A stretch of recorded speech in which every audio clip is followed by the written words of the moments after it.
So, you know, if we don't, I don't think we can come back in the future if we had a future concern necessarily. It's kind of like we're talking about it now, so we thought we could try to bring that up, run it to ground. Thank you. Questions? Questions from the commission? Commissioner Curtis. Thank you, Commissioner. So just in comments, while this is an encumbrance on your land, it really doesn't affect anything because that's really steep. And the reason that the Highway Department asked us to maintain that future easement for a future that we don't know is that because it is tall and steep there. And so when you do a highway, if you go by that section or any other steep section of highway when the rocks roll down, you realize that it's a math equation.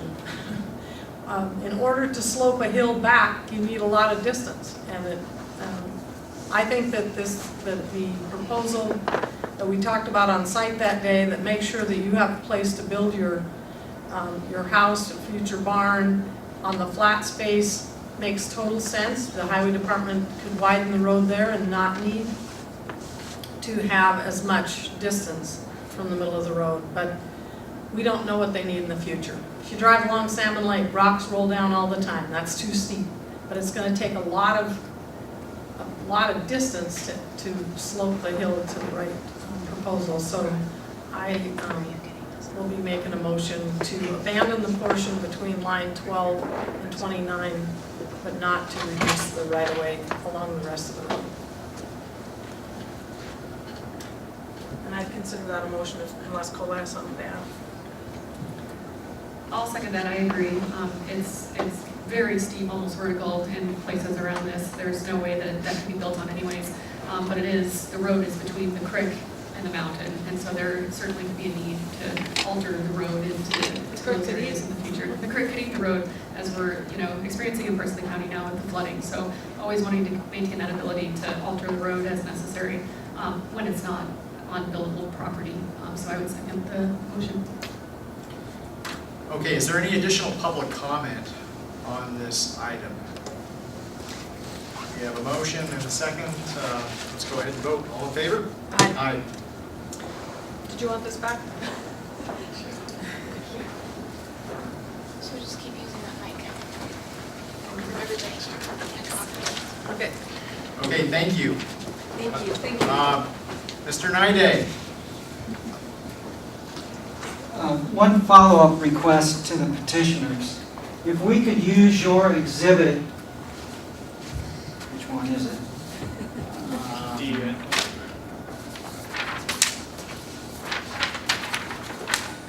Exhibit D, and just have you extend those lines 12 and 29 out to the existing right-of-way.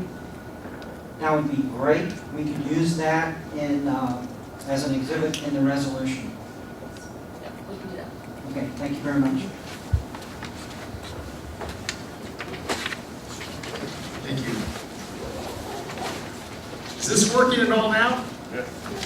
It is? No, okay, that's a shot in the dark. It sounds like it up here, that's the funny thing. All right, thanks everyone. Next, I'd like to open up a public hearing on an update to our community wildfire protection plan. And since we do have a few items left on the agenda, we would certainly appreciate everyone if they could try to keep your comments to 3 minutes or less, and try not to repeat folks who testified before you if it's the same comment you're trying to articulate.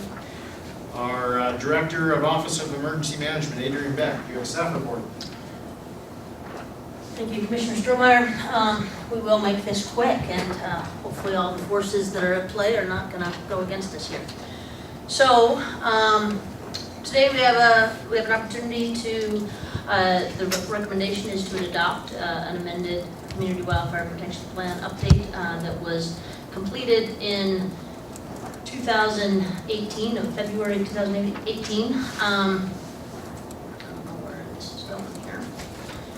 So we began this update process in January 2017, but actually we were just having a sidebar conversation in the audience here that it actually started quite a bit before that, but in earnest and officially it started in January 2017, where we invited stakeholders from around the community, from all sorts of federal, state, local government entities, as well as rural fire districts, to begin the process of identifying what needed to be updated in our Community Wildfire Protection Plan, which had not been updated since its original adoption in 2005, other than an amendment to add the 2013 Seeley Swan Fire Plan.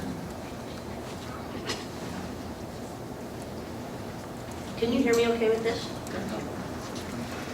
So in the new update, and we've been talking about this for quite some time, essentially we have new content, primarily a new risk assessment that helps us delineate not only our risk from wildfires, but also the hazard in a relative way to identify where we have a higher hazard and higher risk throughout our community.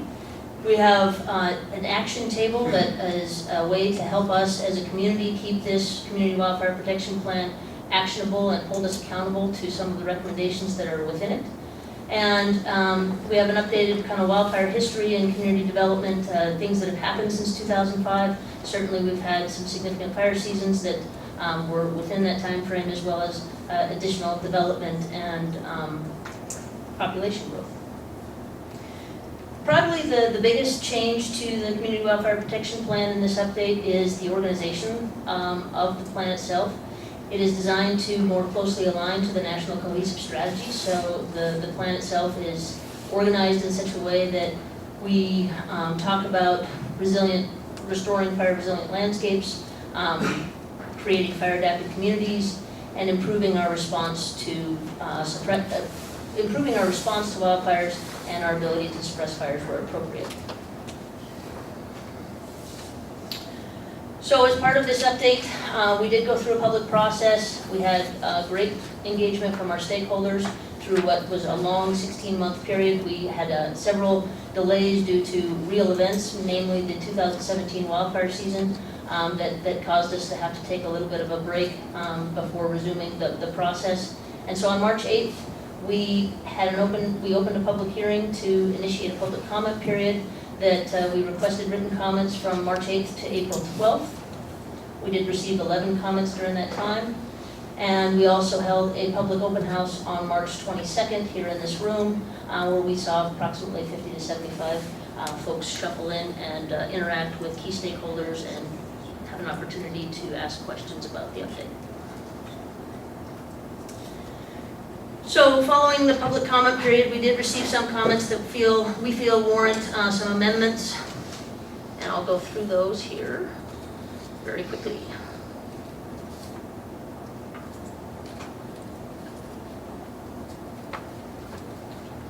So I know this will be hard for some folks to see, but we'll talk about them a little bit. We received several comments with kind of an indication that they would like to see the Seeley Swan, the 2013 Seeley Swan Fire Plan, more closely incorporated and recognized as part of this update.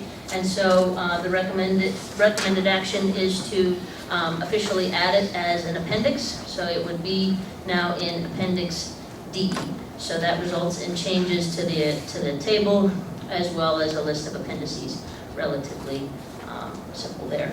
As well, there were numerous copy edits throughout the plan that we felt warranted changing, and resulted in just over a dozen small modifications, copy edit type stuff.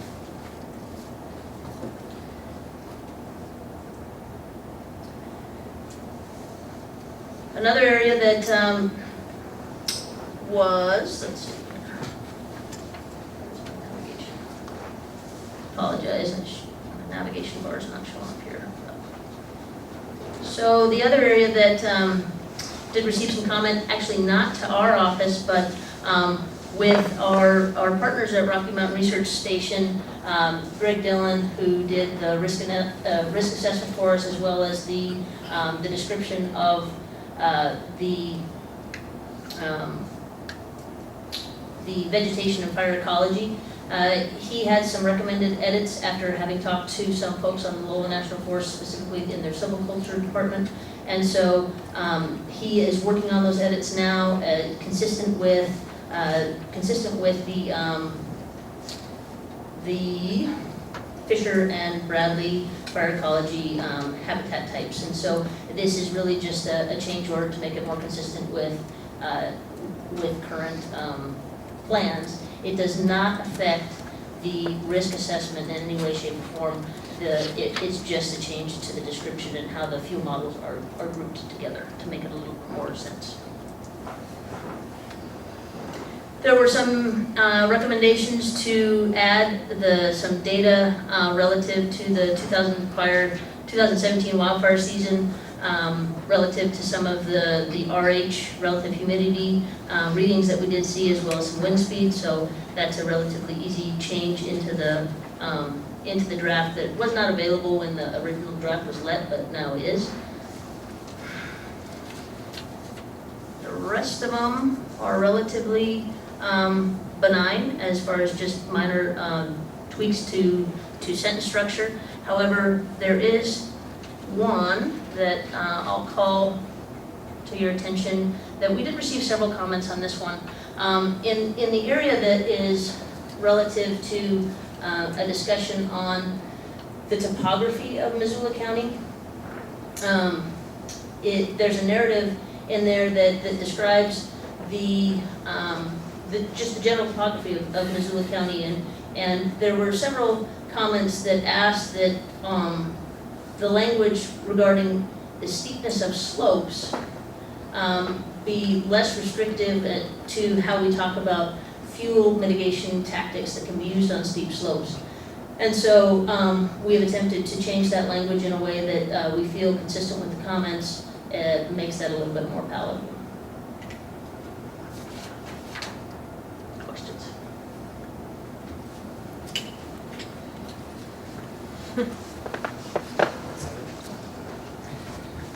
Okay, thanks, Adrian.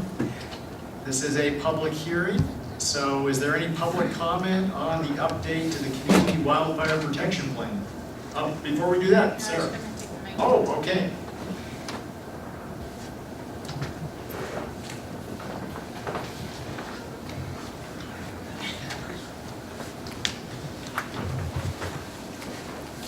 Commissioners, my name's Harold Holm. I'm a resident of Missoula. I live in Rattlesnake.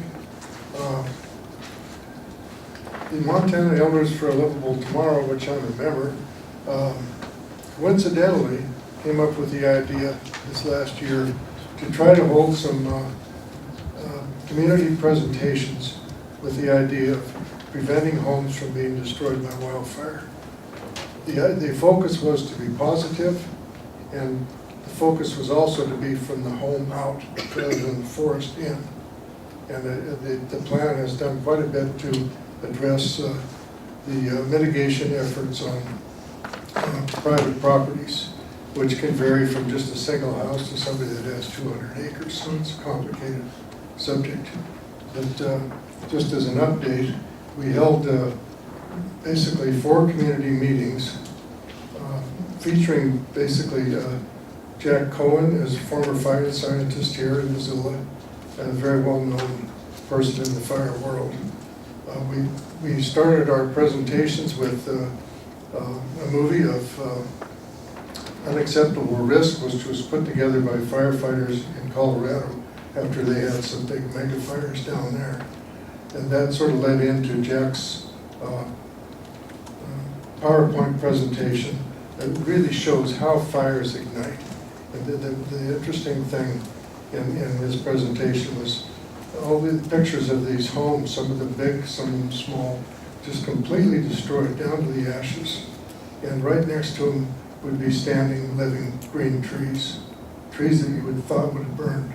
So the whole notion of why fires burn was brought to the public through Jack and his discussions based on all the research that he'd done through the fire lab here in Missoula. And he's a well-known expert. He's been in the big fires in California and elsewhere in Colorado. as well as here. Our idea in this was to look at it from a homeowner's standpoint and see what could be done in a positive way, and a lot can be done, as Jack showed in his presentations. I personally, a couple of houses that we built in the Meadow Valley of Washington State were burned up in the Carlton Complex fire a few years ago. So believe me, looking at these things after things fail is a sobering thing. And we don't want to see that happen in Missoula. As you all know, we live in a wonderful place surrounded by forests. And boy, are we vulnerable in some of these areas. And I'm really glad this plan is going to stress the most vulnerable areas. And what can be done about it. But it's a tall order. And we basically we're partnering with the DNRC here in Missoula. They provided some funding for the venues for meetings. We held a big meeting at Molly, which is OSHA Lifelong Learning Institute at the university. And also, Dave, you went to a meeting that we held in Grant Creek. We held one in Bonner and also one in Stevensville. And also Jack presented to the city council. They were pretty impressed with what he had to say. So I guess my biggest thing here is we've got to really work hard in keeping this. Is your mic off, Harold? How It is light green. would I know? I'll just It's a speak light louder, okay? If I Okay. stood over here, would it work? Is the light green on the You're about 3 minutes, Harold. Okay, I'm up. All right, I won't say any more. Okay, But keep up the good work on the Thanks. education. thank you.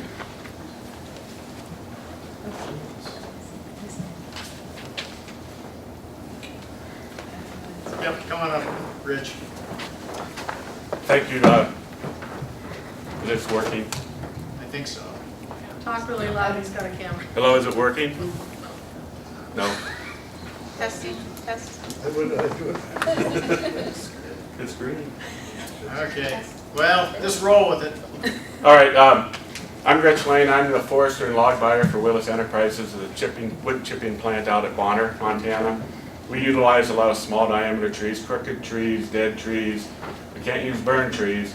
And so that's my professional interest, and my personal interest is forest health and wildlife habitat enhancement. And I think this plan goes a long ways towards protecting our community, as you mentioned, and reducing the cost of losing fires, hopefully the cost of firefighting. I provided a couple different times, I provided written comments, and I'm glad to see you made the one change on that, and the other one was the concern I have for grasslands wildfire. And as I started paying attention to this, the more I looked at all our grasslands and got thinking about the fire last October, maybe it was late August, up Rattlesnake Creek, and it was a grass fire. I don't know how to fight grass fires or protect from them, but it might be noted that we might need a plan for that. In summary, my comments, and I'm not going to go through them all, but just establishing a baseline I felt was important, and I think the plan does that. What key metrics are we going to look at? What specific goals do we have? I think those need to be, we need to run this like a plan and implement it, execute the plan well. I think that's important. I also would like you to consider adding another category called wildlife habitat enhancement. I think some of the projects that result in thinning or fuels reduction will also increase elk habitat, probably muffling wingbirds, and the neotropical birds as well that use that. And I think if we keep track of that, it's going to help us in terms of public interest in it, and why they're seeing a tree cut for a fire that may never occur. But if we have other benefits from that, I think it could be shown as to be important. And that's really all I have. Nice job, really nice job on that. The county did a really good job on this plan. The execution piece will be fun. Thanks, Rich. Yep, you bet. Glad you're back. Thank you. Okay, can you guys hear me? Yes. Okay. So I just had a quick statement to read, so I'll be fast. So my name is Jen Hensick, and I'm the District Ranger in the Missoula Ranger District of the Lolo National Forest. And I personally want to say thank you to the Missoula County Board of Commissioners, as well as the staff, for embarking on this revision journey. It's been an honor and a pleasure to be a stakeholder representative for the Ranger District in the Lolo throughout this process.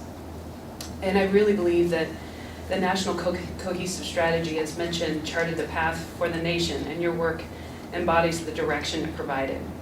This past week, I had the opportunity to attend the International Fire Continuum Conference. And while it's a great opportunity to learn and grow as a manager and connect to the greatest minds in fire science, which, by the way, happen to live here as well, it was a great chance for me to see the efforts we're collectively working on in our corner of the little tiny corner of the world. It really represents some of the most successful practices they've been talking about this week at that conference. And not surprisingly, in many ways, we are leading the way for other communities. So thank you. This CWPP illustrates that we are united, and the plan states it'll help us guide prioritization of fuel treatments, bringing together diverse interests to tackle local wildfire challenges and opportunities, identification of potential resources for funding and mitigation activities, and the increase of our community awareness and important discussions around risk reduction for our residents and for our emergency responders. I believe it goes without saying that the goals of the CWPP can't be accomplished by any one person or entity. And as we've worked together these last couple of years to identify and pursue pathways to success, I look forward to working with you all and our community as a whole to collectively address the future of wildland fire management in all of Missoula. And as we look forward to redeem our individual responsibilities for fire management across the lands we steward, I personally want to say thank you for your leadership and look forward to future discussions. Is the mic helping at all? Yes. Okay. Hi, Commissioners. I am Area Manager for the State of Montana Department of Natural Resources Southwestern Land Office, Mike O'Haron. We are one of 6 land offices in the state, and we manage state trust land and conduct direct fire protection in all their parts of 8 counties in western Montana. In Missoula County, we manage 100,000 acres of state trust land, and we conduct direct fire protection on 740,000 acres. As you well know, community fire preparedness and wildfire suppression are multi-agency and multi-jurisdiction endeavors. As noted in the CWPP update, DNRC is one of the many partner agencies in this part of the state that we refer to as the Southwest Zone. The agencies include 10 rural fire districts, 5 ranger districts of the Lolo National Forest, small pieces of ranger districts from the Flathead and Bitterroot forests, 4 units of the Montana DNRC, a BLM field office, an interagency dispatch center, the Confederated Salish Kootenai tribes, and multiple offices of Missoula County government. These are the partners that work together year-round to accomplish community preparedness and wildfire suppression in Missoula County. Together we do our best to keep people safe, protect private and public property, and protect natural resources. As one of the partners, Missoula County is showing leadership in many ways, including, for about 4 years now, you are sponsoring the Missoula County Type 3 Incident Management Team that is available in the Southwest Zone and is currently getting a workout helping with the county's response to floods. Missoula County is actively considering hosting the newly created position of Cohesive Strategy Coordinator. Funded by the partner agencies in the Southwest Zone, the primary focus of the position is to help us coordinate and focus our cohesive strategy efforts. This is in line with the county's unique role among the partnering agencies. The county can most directly address the impact development has on our collective ability to live with wildfire. The commissioners are being proactive about learning and getting engaged in projects out on the ground, such as your visits to the fire lab and the Marshall Woods project. And lastly, the county is showing leadership by doing this update to the CWPP, an update which we at DNRC view as necessary and timely. In these and many other ways, the county is signaling proactive leadership, and we appreciate it. It's good for all the partners, including DNRC. A few comments about the CWPP update process specifically. 1, you used an open, collaborative process to update the plan, which again is a reflection on the strong partnership that exists in our part of the state. There were ample opportunities for stakeholders like us to be engaged and involved. 2, we are glad to see Missoula County align with the 3 goals of the National Cohesive Strategy to restore and maintain landscapes, to promote fire-adapted communities, and to implement a safe and effective wildfire response. At DNRC, we also align our efforts with those 3 goals. 3, smartly you use the CPAW grant to bring in top talent to assist you with planning, analysis, and writing, namely Kamiko Barrett from Headwaters Economics and her sub-consultants, Molly Mowry from Wildfire Planning International, and Kelly Johnston from Wildfire Professional Solutions.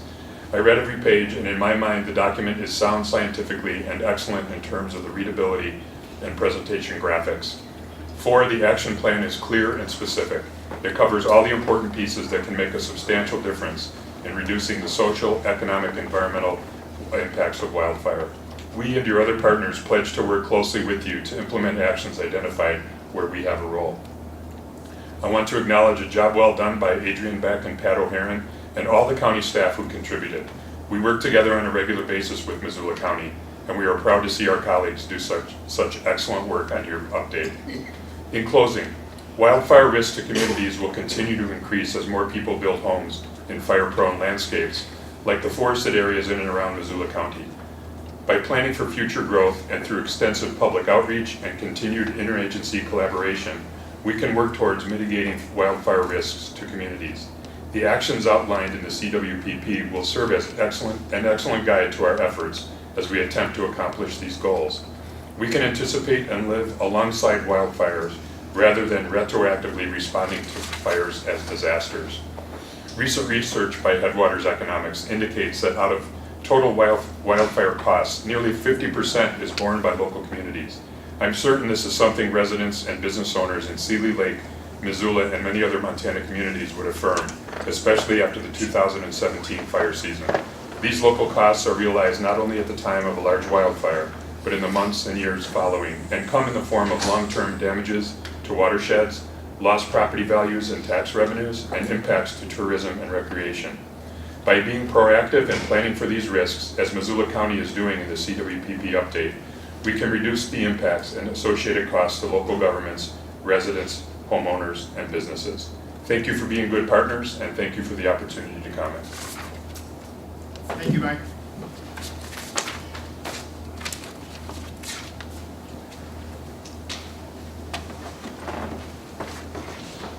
Hello, I'm Jan Hong from the Rattlesnake, and I want to say how much I appreciated reading especially pages 28 to 34 about firewising and how homeowners can make their structures defensible with defensible space.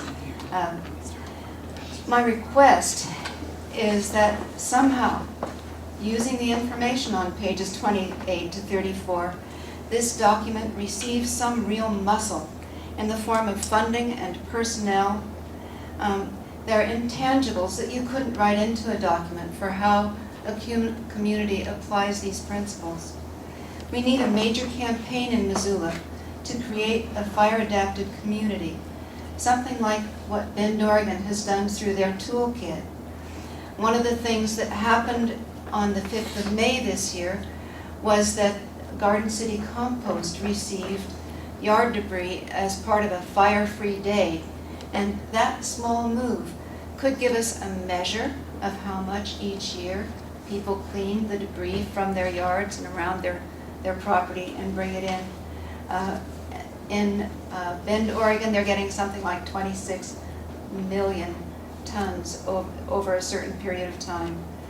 So if we had a measurable system for seeing improvements in how we're doing as a community.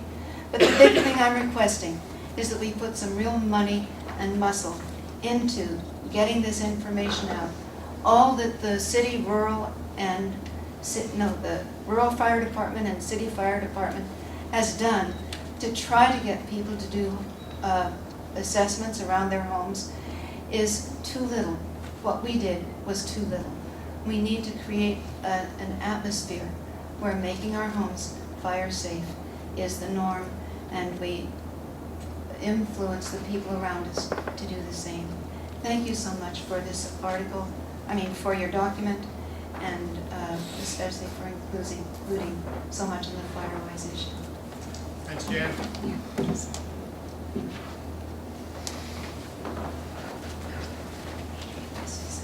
Good afternoon. I'm Jane Darnell. I'm a Deputy Regional Forester for the Northern Region of the Forest Service. And I really want to thank you and your staff for your commitment to this work. This is a revision to ongoing work. Your leadership in convening partners, diverse interests, and citizens to engage in this is significant. None of us can do this work alone. It's not easy. The implementation is critical to all of us. And you've served as such an inspirational convening group. Beyond this community and this county, we look at this work as an excellent example as we work with communities across the northern region, northern Idaho, North Dakota, parts of South Dakota. So I just wanted to share that deep gratitude from the National Forest Service, working with our local leaders like Jen, with our state partners like the DNRC. And I also want to thank you as a citizen. I'm proud to have been a small part of this in that role, as well as representing the agency. Thanks to everybody who was involved in this. Thank you. Additional public comment? Peter, you go.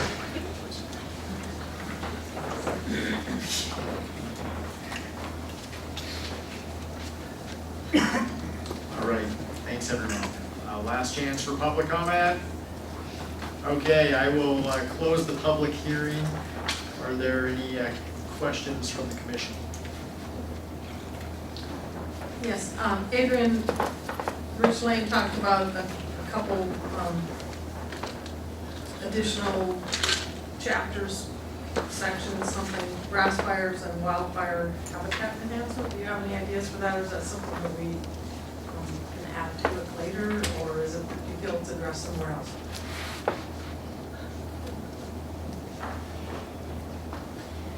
Thank you. As far as having like a rangeland kind of fire management component of the CWPP, no, that does not currently exist. So I think that Mr. Lane's comments do bear probably some attention in a future update, is that we do have a significant amount of agricultural ground in Missoula County that currently is factored into the risk assessment that you see in the plan, but it probably does deserve a little bit more attention in a future update. How about the wildfire habitat? Wildlife. Wow.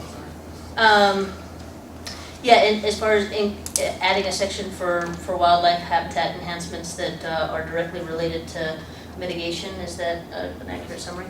I think that it is addressed, but again, it's an area that probably does bear additional consideration in a future update.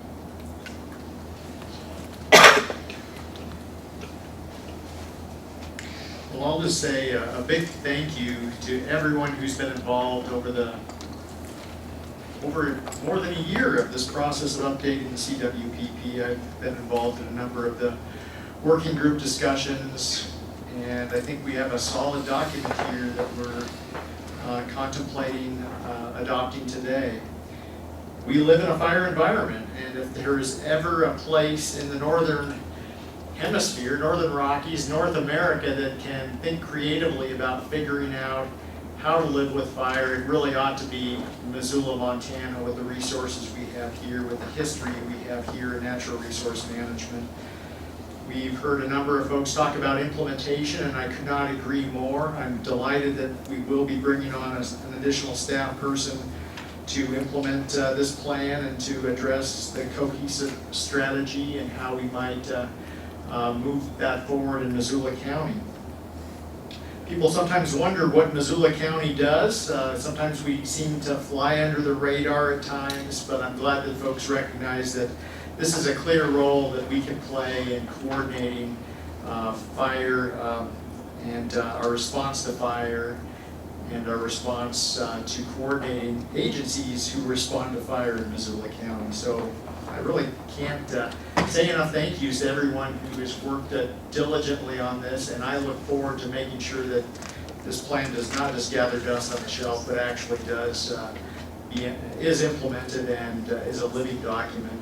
Finally, I will say I'm glad to see we have several representatives from our congressional delegation here, because we absolutely look forward to collaborating with you all in making sure that we have the resources here in Missoula County to help implement this plan, which ultimately will benefit all residents.